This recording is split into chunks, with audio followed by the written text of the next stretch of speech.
Hey there, Writer Rebels. Today we're going to do a little bit of a workshop and we're going to make some book promo photos. I'll give you some of my tips and show you some of the stuff I'm up to.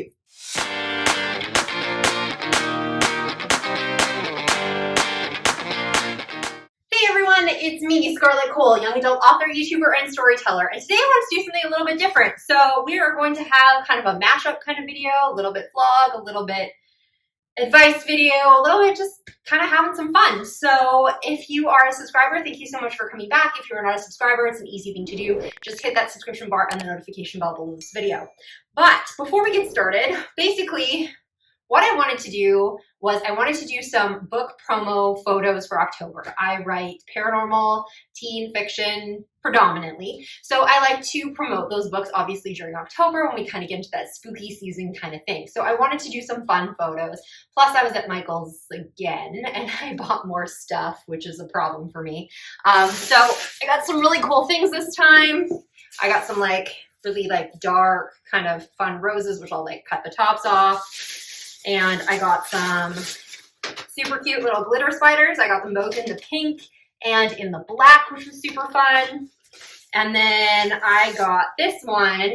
It's a styrofoam skull. He was half price, so I think I paid like $4.50 or something for him. And he's super duper fun, and I'm really excited about it. And oh, I also got these fun little stars as well. I doubt I'll probably use them, but maybe those blue-ish kind of stars might be good for Sleepless. They're just little felt ones in various different sizes with sparkles on them. So yeah, I'm not sure if you saw those, but they could be really fun to use when I get a chance to do that. So those might be for later. But before I get started, I did want to talk about why I would do something like this. So my book promo photos, I usually use a lot of them for Instagram. I use them for Facebook. But a lot of people think this is a lot of work for just one social media platform for one day.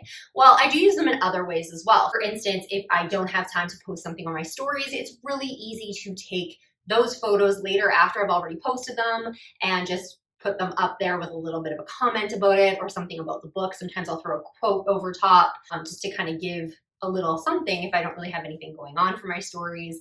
I can use them a little bit later too. Fortunately for me, because I do write paranormal, anything I do kind of spooky-ish, as long as it's not too Halloween, I can use pretty much throughout the year. So that makes things very useful for me. However, sometimes if you are doing Christmas promo photos or something like that, you are isolated the times of year that you can use them.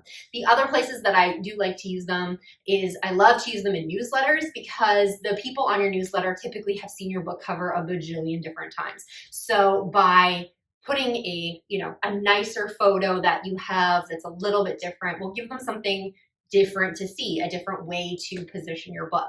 I've also used them for newsletter swaps. So instead of just the very typical book cover that most people see at the bottom of people's newsletters, they'll get a really cool, different type of image. So it does make you stand out a little bit more. It looks a little bit more polished. It isn't necessarily something you have to do. Swaps can be exhausting to begin with, but if it is something that you want to do, that's cool. I've typically only done it with ones that are really good friends of mine, but hey, it's really fun. And then the other time I will use them is when I'm doing social media that is video-based, because that seems to be really popular these days, so TikTok or Reels or something like that. I will use these images for the final image in something. A lot of people have been doing trailers for their stories or something like that, and when I get to the end of that sort of like a trailer promotion or talking about my book or something like that, I will flash a polished image that I've put together on the screen to showcase that book, show them the title, show them the cover, in case somebody was interested in checking out the book after seeing that promotion, that video, whatever it is that you're doing.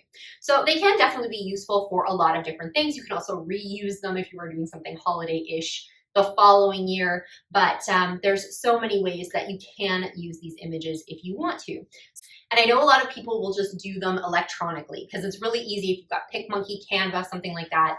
It's very easy to take stock photos, put your book image into it. There are some places like BookBrush that will automatically put your book into it, into a whole bunch of images if you have one of the higher packages. So why would you want to go through the work of manually putting something together? Well, the reason I like doing it is because sometimes I see popular images over and over and over again. If somebody has come up with a really cool template, everybody's going to use it. So maybe you don't care I like to be a little bit different, a little bit original. So even if I am doing something very similar to what's out there, I know mine's going to be slightly different. Also, when you are going the other route, you can actually buy these images. You're paying a decent amount of money to purchase these images. Some of them aren't too bad, $1, $2, whatever, but that can add up really quickly for something that you can technically do for free. And I've seen ones up to $10 for one image that was really well done. It was really, really nice. But for that $10, I could get the similar props and put that together myself. So you're probably thinking, why the heck would I go out and buy props, like pay $4.50 for our little friend here? You want to call him Horatio, but maybe we'll see if it sticks.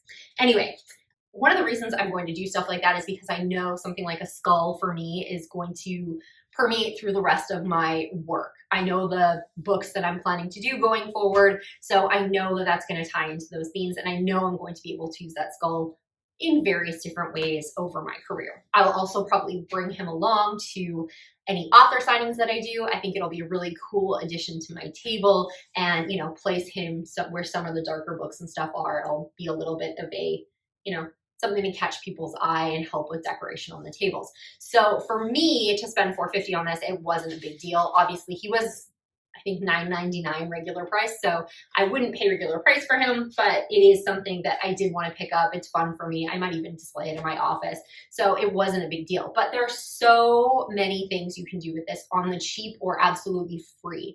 Free is obviously the best way to do it, because then that way you aren't paying a cent for your promotion. But, you know, if you want to add extra details, let's say you write pirate books and you come across a really cool dagger that you'd like to have, maybe you could pick it up. If you write more magically stuff, I have wands from Harry Potter world that magically appear sometimes in some of the photos that I do. If you write romance, maybe there's something that you want to pick up along that line. But I'm going to show you some of the stuff that I've got and give you some hints and tips on how to do this on the cheap and some of the things that I do when I do my photos. Okay, so for me, I like to usually start from the bottom up. So I'm going to usually get my base level of what I'm going to do after I get my books. So I'll probably take one of my books and then I will find a color. You like to watch your colors and see what's going to work for you. So in here we've got blues, we've got reds. So you're probably going to want to take a look at what kind of colors are featured in your cover. You obviously don't want to do things that clash unless you're doing that on purpose.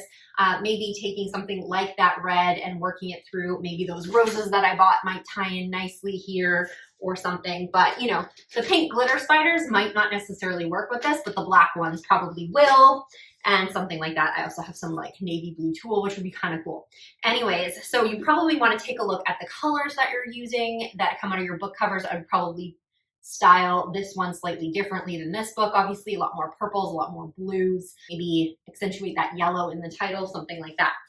Anyhow, so when you start on the bottom, there's a lot of things you could do. One of the things that's cheap and easy is use nature. You can go out on the grass if you have a deck outside, if you have an area that you've done with like rocks or stone or there's bricks or something like that. That makes a really great background, totally free and very easy to use.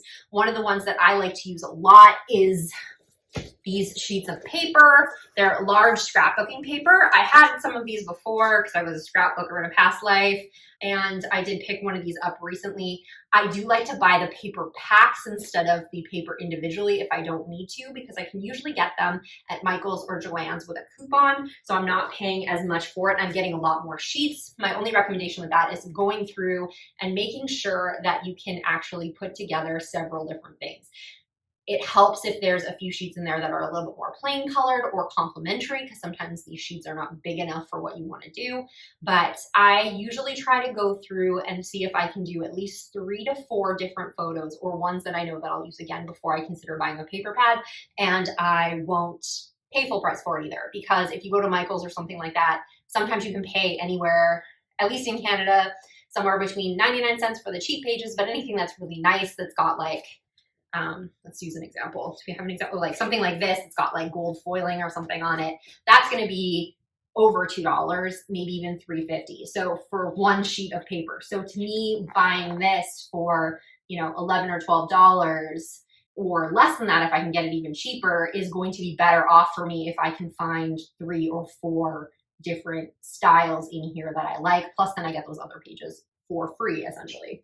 The other things you can do, which are totally free, are bed sheets. Bed sheets are really great options. Pillows work really, really well. One of the things I like to use are scarves. Scarves are great, and you can kind of like move them around and stuff like that. If they're a little bit wider, you have lots of things that you can do. These ones have a couple of different fall colors on them. The other thing that works really great is t-shirts. So if you lay down a t-shirt, you can get that pattern or the color that you want for your background. I've also used dresses. Dresses work out really, really well. You just lay out the skirt as much as humanly possible, and then you can do your design on the bottom. So those are cheap and easy ways to do that. Or lastly, if you wanted to come up with something that's a little bit simpler, I've seen a lot of people who will use wallpaper scraps, or they'll go to the dollar store and get large pieces of paper, like the big poster board. So you can get just white or just black and then kind of build on top of that. So it's going to give you a large piece. It's going to be really easy to work with, and you can reuse it over and over and over and over again. Some people will actually do two, and they'll tape it kind of at the seam so you can open it up, and then it kind of has a backdrop as well in case you aren't doing as much of a flat lay. So it's going to have a little bit more depth to it, and you can have something in the background that's going to offset your actual background. So you're not going to see your walls or anything, or your bed or wherever you got this set up. So those are some other options as well if you're trying to do that. I typically do a lot of stuff that's very flat or kind of a little bit on an angle, so I'm not really picking up a huge amount of the background. Sometimes to combat that, I will use something like a piano bench and drape a scarf over top of it, or I will use my staircase and drape things over the stairs to kind of offset a picture that's kind of going more straight on than flat down.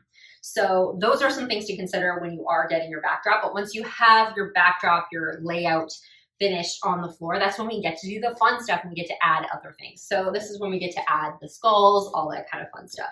Like I said, I did buy a few things, but there are so many other places you can go for stuff. And I sometimes find the most interesting photos are the photos that people kind of thought outside the box of finding something a little bit different. So there's lots of things that you can definitely use in your house. Like I rated my Halloween decorations. So I'm going to do a fun little Halloween fall in love one for my Faraway High series. And these are things that I already had, or you can pick up at a dollar store anywhere. I have some just scraps of tulle that I had downstairs. To be honest, I think this was for my wedding, and that I can use for stuff like that. The other things you can use is, do you have fancy journals that you're having around? You can stack these up, put them in the background, stand them up in behind your other books to create like dimension for that. Do you have other books? So you could have ones like this. So the Modern Guide to Witchcraft is a good one for my witchy books. So something like that, a guidebook, depending on what you're doing. If you are writing, you know, high school romance, maybe you want to put in notebooks or like a 5-star binder or something like that. You could also find other books that are complementary to yours in terms of color or style, so that way you're catching people's attention otherwise. So for instance, if A Court of Thorns and Roses is very similar to your book, then you might want to throw that in a pile. It might catch people's attention as they're scrolling through things. Oh, this is ACOTAR. Oh, what's this other book that's sitting in the pile, as long as they kind of work together. So that's a really cool option to do. The other thing is raid your kitchen. For this one, I have a very cute little pumpkin, but you can obviously use apples. You can use other fruits if you want. If you have something very beachy, very summery, you could do something like that. If you're writing more adult fiction, putting cocktail glasses, scotch, martinis, things like that, using those glasses, even if you aren't using the liquid in it. I will often do that for certain things where I've had to do like a martini or a fun little cocktail, and basically I'll just take water or juice or something. Nobody knows what's in it, right? So I will just use that, a little bit of food coloring, whatever, if you don't have those things on hand, which work out really well.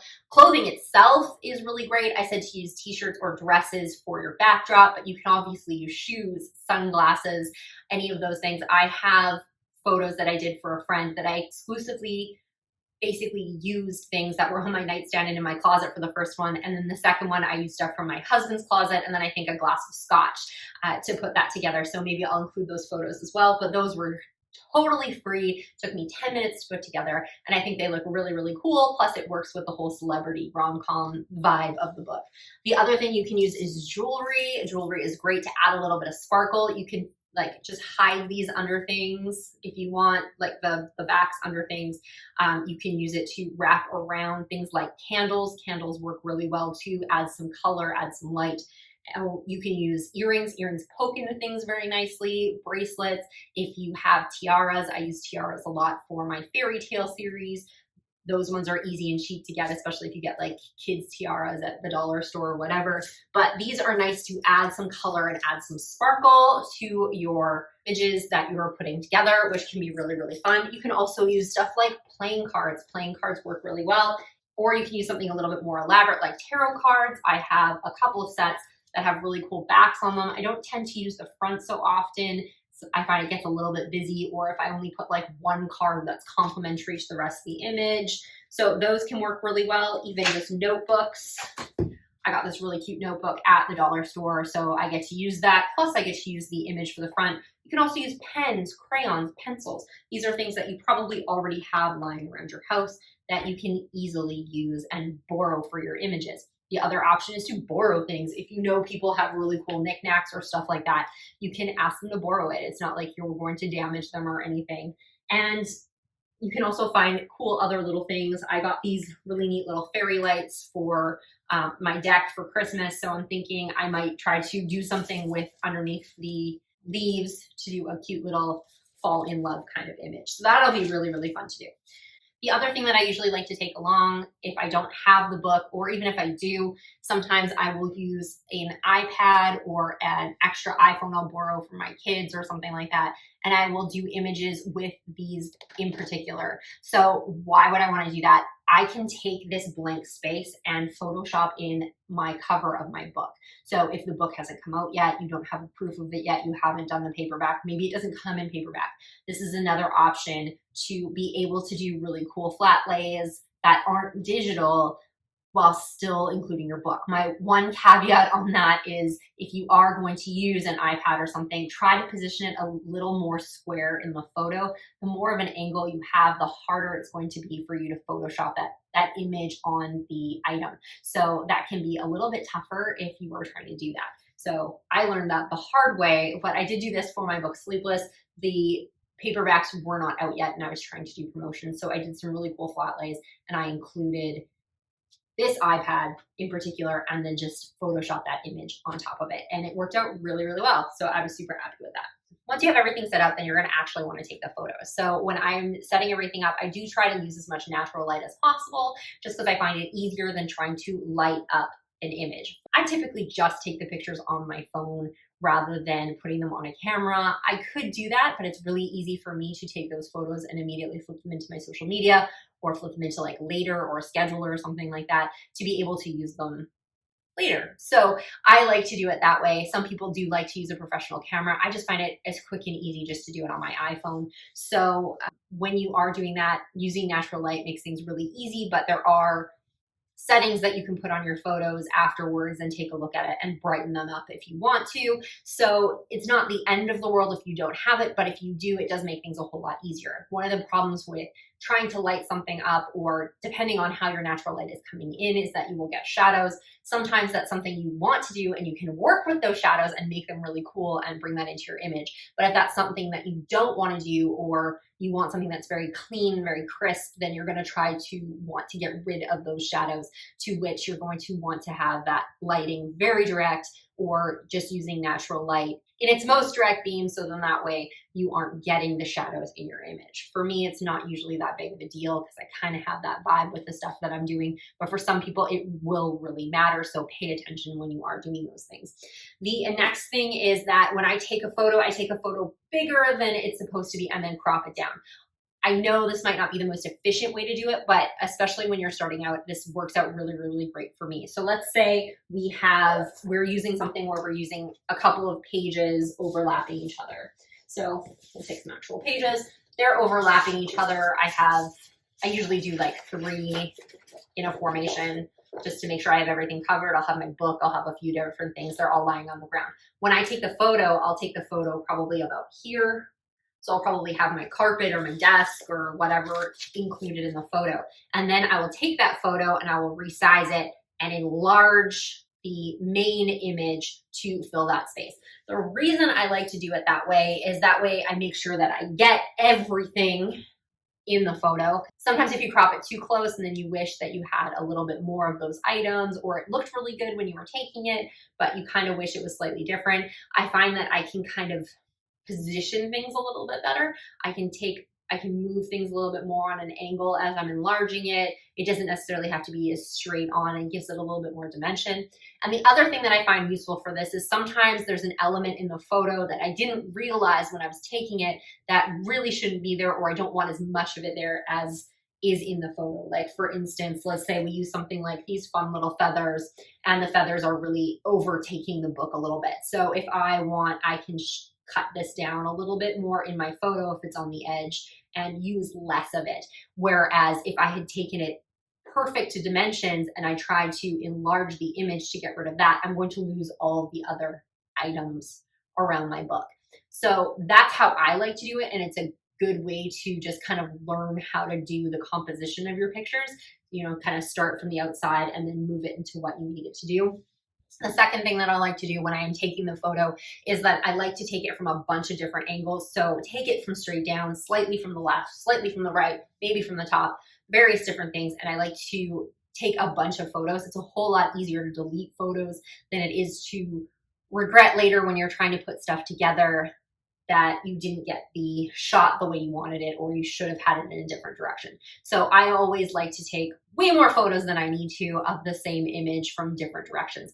Plus, like I said, if you are using them on stories or in various different places, having that angle can really change the composition of the photo, even though you haven't really done anything.